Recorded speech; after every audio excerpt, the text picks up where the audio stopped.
Janjimu kan tetap ku pegang teguh sampai ku dapat mahkota kehidupan. Shalom. Selamat pagi Bapak Ibu yang dikasihi Tuhan. Kita berjumpa kembali dalam Suara Sangkakala. Pagi hari ini kita bersama-sama akan merenungkan kebenaran firman Tuhan dengan tema menjadi murid yang sejati. Mari bersama-sama kita akan melihat bagian kebenaran firman Tuhan dalam Matius pasal 7 ayat 28 dan 29. Matius pasal 7 ayat 28 sampai dengan 29. Demikian bunyi firman Tuhan. Dan setelah Yesus mengakhiri perkataan ini, takjublah orang banyak itu mendengar pengajarannya. Sebab ia mengajar mereka sebagai orang yang berkuasa, tidak seperti ahli-ahli Taurat mereka. Saudara-saudara yang dikasihi Tuhan, kalau kita memperhatikan bagian firman Tuhan ini adalah bagian akhir dari serangkaian apa yang kita kenal dengan khotbah Yesus di atas bukit. Mulai dari pasal yang kelima, pasal yang keenam, sampai dengan pasal yang ketujuh, Tuhan Yesus mengajar orang banyak di atas bukit. Tuhan Yesus menyampaikan berbagai topik pengajaran. Yang paling tidak saya melihat ada 14 topik pengajaran yang diajarkan oleh Tuhan Yesus di atas bukit. 14 topik pengajaran ini menyangkut tentang berbagai segi kehidupan orang-orang percaya, atau menyangkut berbagai segi tentang kehidupan kita sebagai murid-murid Tuhan, sebagai pengikut Kristus yang sejati. Nah, saudara-saudara yang dikasihi Tuhan, menjadi pengikut Kristus yang sejati, menjadi murid Yesus yang sejati, tidaklah semudah membalikkan telapak tangan. Atau menjadi murid Kristus yang sejati, menjadi pengikut Yesus yang sejati, bukan sekedar dikenal dari kata-kata kita bahwa saya adalah murid Yesus, saya adalah pengikut Kristus. Tetapi pengikut Kristus yang sejati, murid Kristus yang sejati akan dikenali dari setiap sikap hidup yang dia perlihatkan dalam kehidupan sehari-hari. Nah, pagi hari ini mari bersama-sama kita akan belajar dari kebenaran firman Tuhan tentang bagaimana sikap hidup sebagai murid-murid Kristus, atau bagaimana ciri khas menjadi pengikut Kristus yang sejati. Kalau kita memperhatikan ayat yang ketujuh tadi berkata, ayat 28 dari pasal yang ketujuh tadi berkata, setelah Yesus mengakhiri perkataan ini, takjublah orang banyak itu mendengar perkataannya. Menjadi murid yang sejati, menjadi pengikut Kristus yang sejati, yang pertama adalah merespon positif setiap firman Tuhan yang didengar. Nah, mari kita sekali lagi memperhatikan baik-baik apa yang dilakukan oleh murid-murid Tuhan Yesus, apa yang dilakukan oleh orang-orang banyak yang mendengar pengajaran Yesus. Kalau kita memperhatikan tadi dikatakan takjublah mereka mendengar pengajarannya. Pengajaran yang mana? Bukankah dari 14 topik yang saya katakan tadi itu terdiri dari beragam tentang pola hidup kita, tentang cara-cara hidup kita? Apakah mereka takjub terhadap satu topik saja? Mari kita memperhatikan baik-baik. Dalam naskah Yunani ditulis dengan kata logos autos.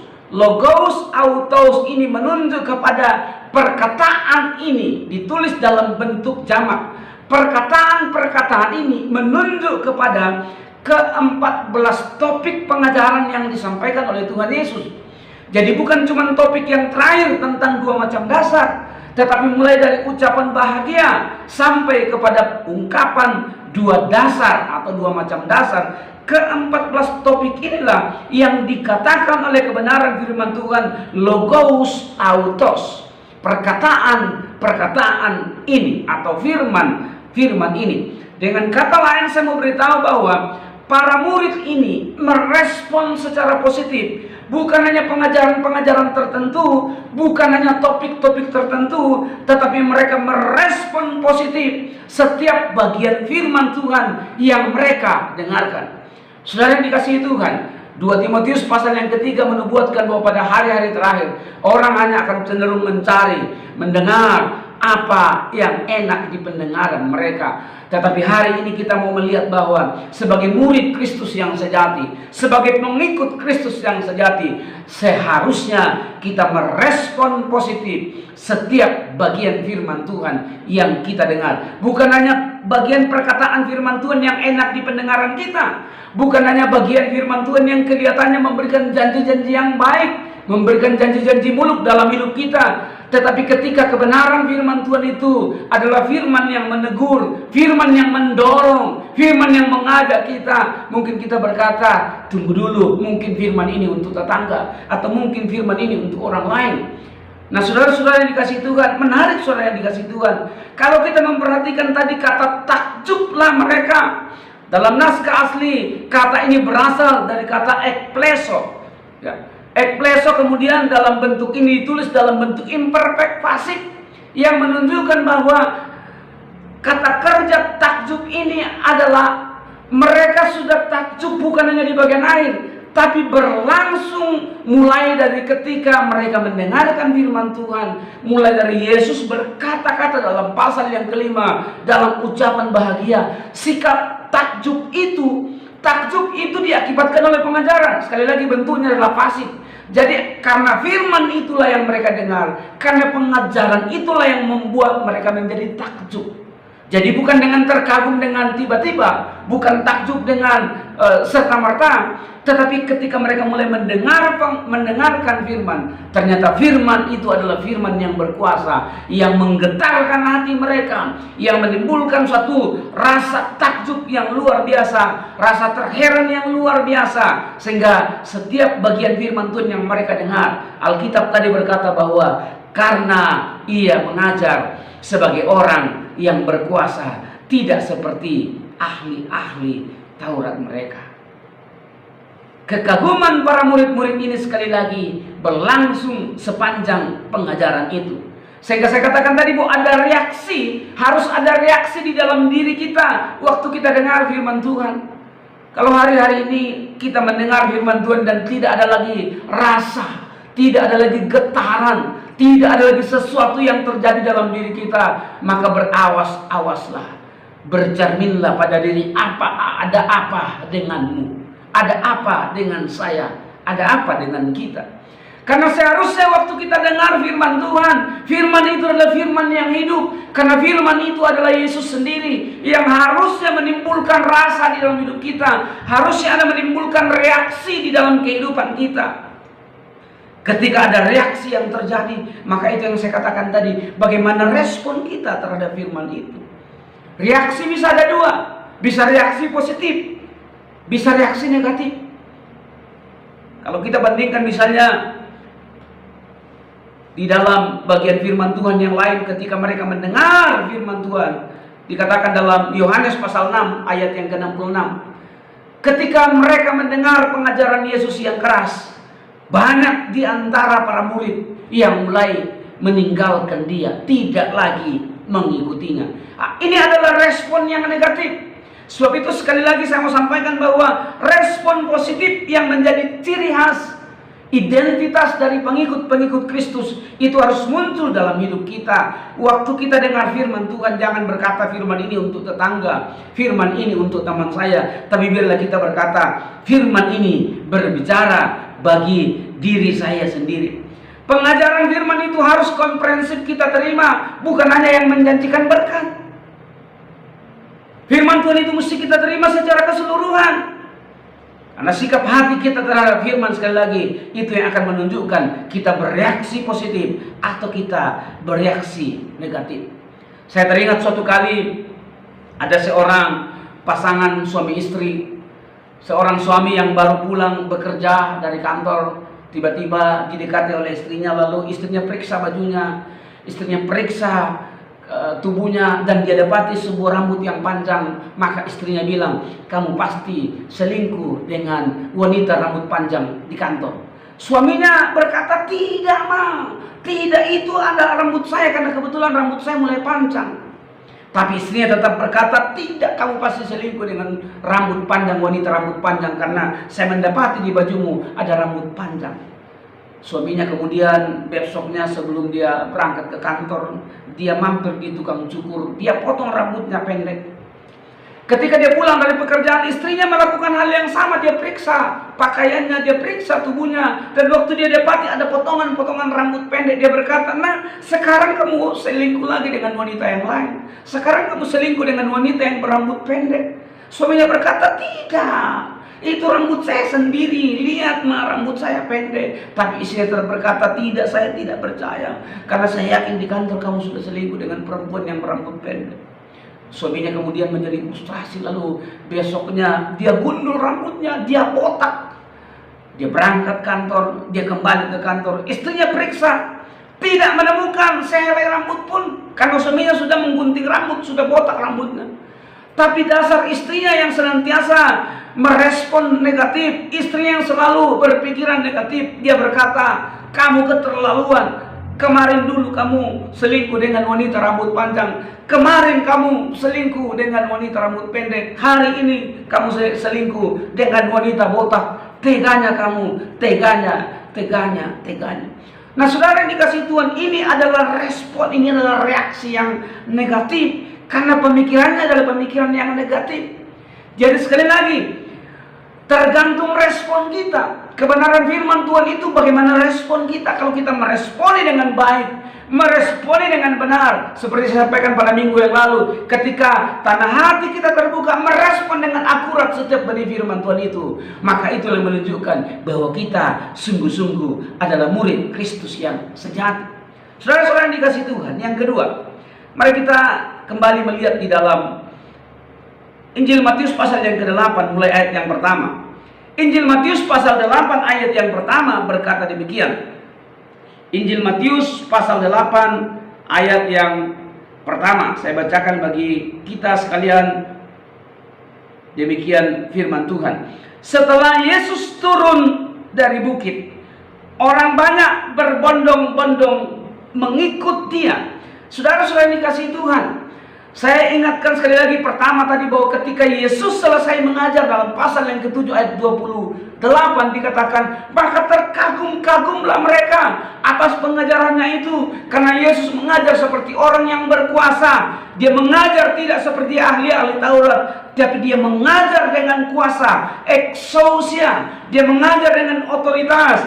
Kata exousia itu artinya dia bebas untuk melakukan sesuka hatinya. Kuasa atau kekuatan yang dimiliki untuk melakukan sebuah karya, sebuah tindakan. Dan Yesus punya otoritas yang luar biasa. Itulah yang kemudian sekali lagi menimbulkan kekaguman yang dahsyat dalam kehidupan para murid ini. Dengan kata lain tadi yang pertama, bahwa mereka merespon positif setiap benih kebenaran firman Tuhan. Dan yang kedua adalah mereka memiliki komitmen untuk menghidupi setiap nilai-nilai firman yang sudah diterima. Mari kita melihat kembali pasal 8 ayat 1 dikatakan, setelah Yesus turun, orang banyak itu berbondong-bondong mengikut dia. Nah, kata mengikut di sini saya lihat di dalam naskah asli ditulis dengan kata ekolautesan. Kata ekolautesan bukan sekedar mengikuti, bukan sekedar menjadi followers, tetapi kata akolotesan dari kata akoloteo ini bicara tentang bagaimana mengikut untuk menjadi anggota, bergabung dengannya sebagai pelayan, atau dengan bahasa sederhananya ikut menceburkan diri, ikut mencemplungkan diri dalam komunitas itu, ikut bersama-sama dalam komunitas itu, ikut bersama-sama dalam kelompok itu untuk mulai berjalan dalam DNA yang sama.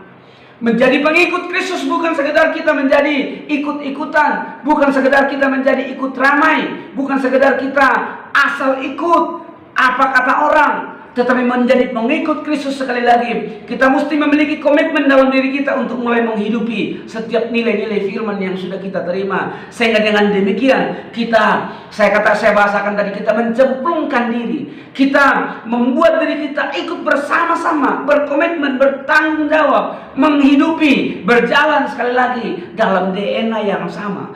Itulah ciri identitas murid Kristus yang sejati. Saudara yang dikasihi Tuhan, kalau kita melihat misalnya hari-hari ini ada artis tertentu yang banyak followersnya ya, atau tokoh-tokoh tertentu followersnya menjadi banyak. Saya mau beritahu, kalau Anda menjadi followers seorang tokoh, Anda terkagum-kagum dengan tokoh itu, lalu kemudian Anda menjadi followers, tapi apakah Anda ikut menikmati, apakah Anda ikut berjalan dalam DNA-nya orang itu? Orang itu mungkin hidup di dalam dalam sebuah situasi yang berbeda dengan yang kita alami, karena kita sekedar menjadi followers, apalagi cuma followers di dunia maya. Ada jarak yang jauh yang sekali lagi tidak akan pernah nyambung. Kita heboh sendiri, wow, padahal yang kita kagumi tidak ngerti siapa lu. Tidak ada hubungan sama sekali. Tetapi mengikut Kristus sekali lagi bukan sekedar menjadi followers, tetapi kita masuk di dalam komunitas Kristus, memiliki komitmen untuk mulai berkata, setiap nilai-nilai firman yang saya sudah terima dari Tuhan, saya harus hidupi, saya harus terima dengan baik, apapun konsekuensinya. Sebagai murid Kristus, saya harus bersama-sama, saya harus berjalan bersama-sama. Saudara-saudara yang dikasihi Tuhan, saya teringat suatu kali ada seorang suami ya, dari sekian banyak orang, ada seorang suami yang tiba-tiba di sebuah diadakan sebuah sayembara gitu ya, itu menjelang hari Natal. Menjelang hari Natal ada yang melakukan sebuah sayembara, dia lemparkan sebuah koper yang menurut dia koper ini berisi uang 100 juta ke dalam sebuah kolam. Lalu dia menawarkan kepada orang-orang yang ada di situ, siapa yang pertama kali mendapatkan koper itu dan dia bisa sampai ke pinggir, bisa naik dengan selamat, maka seluruh uang di dalam koper itu menjadi miliknya, menjadi kepunyaannya. Tetapi dia katakan, ingat, di dalam kolam itu ada sekian banyak buaya yang sudah seminggu tidak pernah dikasih makan. Wah, orang semua menjadi ciut. Yang tadinya bersemangat, uang ini saya akan miliki, ini akan menjadi bagian saya. Tapi ketika disampaikan kondisinya bahwa ada buaya, mereka tidak berani. Tapi tiba-tiba kolam itu bunyi. Ternyata ada seorang bapak, ada seorang suami yang kedapatan melompat ke dalam kolam itu. Dan dia raih koper itu, lalu kemudian dia berenang secepatnya, sekuat tenaga, meskipun ada buaya yang langsung mengejar dia. Tapi dengan sekuat tenaga, waktu dia naik, orang tegang luar biasa. Tapi pada akhirnya orang semua memberikan aplaus, tepuk tangan yang meriah. Lalu kemudian dia didekati dan ditanya, apa yang menjadi alasan Bapak berani mempertaruhkan nyawa? Uang 100 juta itu memang besar, tapi tidak sebanding kalau nyawa Bapak diambil. Kalau buaya itu berhasil menggigit Bapak, maka nilai uang itu tidak ada artinya, tidak sebanding dengan nyawa Bapak. Kenapa Anda begitu nekat? Sang pria ini, sang suami ini tidak menjawab, tetapi dia malah melihat ke belakang, dia cari tahu dan dia berkata, siapa yang dorong saya tadi? Dan ternyata di belakangnya berdirilah seorang wanita yang senyum-senyum simpul. Karena ternyata yang mendorong suaminya untuk terjun ke kolam itu adalah sang istri sendiri. Nah, saudara-saudara yang dikasihi Tuhan, ini adalah sebuah contoh, sebuah ilustrasi yang menggambarkan bahwa tindakan yang dia lakukan bukan atas kemauannya, tapi atas paksaan, atas dorongan dari luar. Menjadi pengikut Kristus, menjadi murid Kristus yang sejati, bukan karena kita didorong-dorong. Seperti lagu sekolah minggu, didorong-dorong tak mau maju. Tetapi menjadi pengikut Kristus yang sejati dimulai dari dalam hati kita, di mana kita sudah dengar firman Tuhan, dan selanjutnya kita wujudkan dengan sebuah komitmen bahwa saya akan menghidupi nilai-nilai ini. Lalu kita kemudian memberi diri kita untuk menjadi pengikut Kristus. Mengikut Kristus, ikut bersama-sama, menjadi contoh, meneladani Kristus, dan kemudian kita menjadi contoh, menjadi teladan bagi orang-orang lain. Dan yang menarik, saudara-saudara yang dikasihi Tuhan, kalau kita memperhatikan, di sini dikatakan bahwa bagaimana kemudian orang-orang banyak itu berbondong-bondong mengikuti dia. Ada satu yang menarik dari kata orang banyak ini. Dalam tata bahasa Indonesia, orang banyak itu sudah dapat dikatakan bentuk jamak, ya. Kalau orang banyak itu bentuk jamak, atau dalam naskah Yunani oklos. Tetapi dalam tata bahasa Yunani, kata oklos atau orang banyak itu bukan bentuk jamak. Nanti dikatakan bentuk jamak ketika ditulis dengan oklous. Sehingga secara harafiah diterjemahkan orang-orang banyak. Nah, dalam ayat ini Alkitab kita tidak mempergunakan kata oklos, tapi mempergunakan kata oklous, ya, yang secara harafiah memang diterjemahkan orang-orang banyak. Tetapi makna lebih daripada itu, bahwa orang-orang yang mulai mengikut Kristus, orang-orang yang mulai berbondong-bondong bersama-sama dengan Kristus pada waktu itu, berasal dari kelompok yang berbeda-beda, berasal dari latar belakang yang berbeda, berasal dari etnis yang berbeda, tapi mereka menjadi satu dalam sebuah kumpulan orang-orang banyak. Mereka menjadi satu dalam sebuah oklous untuk menjadi orang yang mengikut Tuhan, menjadi orang yang meneladani Kristus, sehingga kehidupan mereka benar-benar mencirikan sebagai murid-murid Kristus yang sejati. Nah, saudara-saudara yang dikasihi Tuhan, yang ketiga, kalau kita melihat di dalam ayat yang kedua, ini seperti sebuah loncatan dari peristiwa mereka dengar firman Tuhan, mereka terkagum-kagum, lalu mereka menjadi pengikut yang sejati, mereka ikut bersama dengan Kristus. Tiba-tiba seperti ada loncatan dalam ayat yang kedua dikatakan, maka datanglah seorang yang sakit kusta kepadanya, lalu sujud menyembah dia dan berkata, Tuhan, jika Tuhan mau, Tuhan dapat mentahirkan aku. Lalu Yesus mengulurkan tangannya menjamah orang itu dan berkata, aku mau, jadilah engkau tahir. Seketika itu juga tahirlah orang itu daripada kustanya. Pertama, menjadi murid yang sejati, yaitu merespon positif setiap kebenaran firman Tuhan yang kita dengar. Yang kedua, menjadi murid Kristus yang sejati, memiliki komitmen untuk menghidupi nilai-nilai setiap firman yang sudah kita terima. Dan yang ketiga adalah menjadi murid Kristus yang sejati adalah kita hidup di dalam dimensi ilahi dan keluar dari batasan agamawi. Nah, saudara-saudara yang dikasihi Tuhan, terkait dengan bagian terakhir di ayat yang pertama tadi yang saya katakan, yang ditulis dengan kata oklous, yang menggambarkan bahwa sekali lagi kumpulan orang-orang yang mengikuti Yesus itu terdiri dari berbagai etnis, dari berbagai golongan, berbagai latar belakang, menyatu menjadi pengikut Kristus, menyatu menjadi sebuah kelompok, sebuah komunitas untuk bersama-sama mengikut Tuhan. Dan lebih menarik lagi, sekali lagi, pada poin yang ketiga tadi saya katakan, hidup dalam dimensi ilahi, keluar dari batasan agamawi. Mari kita perhatikan baik-baik. Tadi saya katakan seperti loncatan, tiba-tiba muncul orang kusta di tengah mereka. Datanglah orang yang sakit kusta. Dalam naskah yang lain dikatakan, tiba-tiba muncullah orang kusta di tengah-tengah mereka. Dan waktu orang kusta ini muncul, bagaimana reaksi para murid-murid?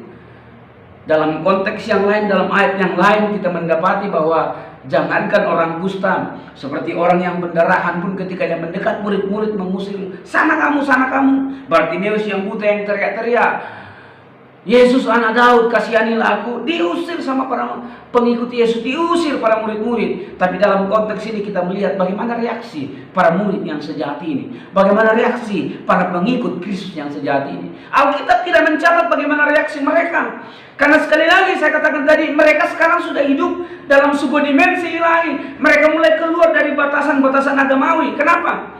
Karena secara agamawi tidak mungkin mereka bisa berdampingan, bisa hidup bersama dengan orang kusta. Orang kusta itu di dalam perjanjian lama dijelaskan bahwa itu diibaratkan seperti dalam Imamat 13, digambarkan penyakit kusta adalah penyakit yang menular, sehingga orang itu harus dikucilkan dari masyarakat. Bahkan dalam pasal 14 dikatakan dia dinyatakan najis dan harus dibuang dari perkampungan atau dari tempat tinggal orang-orang yang sehat. Mereka harus tinggal di luar perkemahan, sehingga setiap kali mereka akan lewat, mereka harus teriak najis, najis, najis. Dan siapa yang bersentuhan dengan orang kusta ikut najis. Itulah aturan agamawi yang ada di dalam Yudaisme, di dalam agama Yahudi atau dalam perjanjian lama pada waktu itu. Tetapi menarik saudara yang dikasihi Tuhan, ketika orang kusta tiba-tiba saja ada di komunitas mereka, ada di kumpulan mereka dan berkata, Yesus. Dia menyembah Yesus. Tuhan katakan, jika engkau mau, engkau dapat menahirkan aku. Saudara yang dikasihi Tuhan, para murid-murid ini sudah selesai dengan dirinya. Saya katakan sudah selesai dengan dirinya, karena mereka tidak pusing lagi segala tetek bengek batasan-batasan agama. Seringkali yang membuat jarak antara kita sehingga kita tidak bisa menjangkau orang lain, tidak bisa memberitakan Injil kepada orang lain, tidak bisa memenangkan orang lain, karena ada batasan-batasan yang kita buat. Hari-hari ini ada batasan apa yang seringkali kita buat? Batasan sukuisme, batasan latar belakang sosial kan, yang seringkali menjadi jarak. Kalau kumpul tidak boleh kumpul bersama, kamu dari etnis yang lain, kamu dari strata sosial yang lain, tidak bisa bersama-sama. Dan itu seringkali menjadi batu sandungan, sehingga jangankan orang mau percaya kepada Kristus, mereka dengar saja mereka menjadi ragu apa betul Kristus yang dia sampaikan. Saya teringat ungkapan seorang tokoh dari India, Mahatma Gandhi, yang berkata bahwa saya kagum kepada Yesus Kristus. Saya sangat salut, saya menghargai, menghormati, saya sangat respect kepada Yesus. Tapi betapa tidak respectnya saya kepada para pengikut Yesus.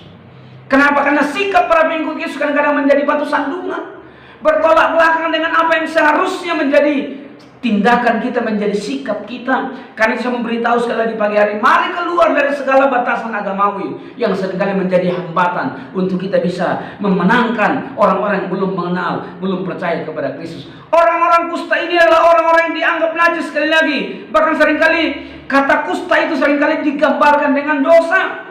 Kalau naskah Ibrani ditulis dengan atsaraat atau Yunani dengan lepra, seringkali dianggap sebagai dosa, sebagai kutukan, simbol pembangkangan kepada Tuhan. Dan berapa banyak kita yang seringkali menghakimi sesama kita dan berkata, kamu orang yang tidak pantas di hadapan Tuhan, kamu orang yang banyak dosanya, kamu orang yang najis, kamu orang yang segala macam penghakiman yang kita munculkan. Itu sebabnya salah satu yang disampaikan Tuhan Yesus dalam 14 topik pengajaran adalah tentang topik menghakimi. Dan betapa para murid-murid ini betul-betul memiliki komitmen di dalam diri mereka menghidupi firman itu.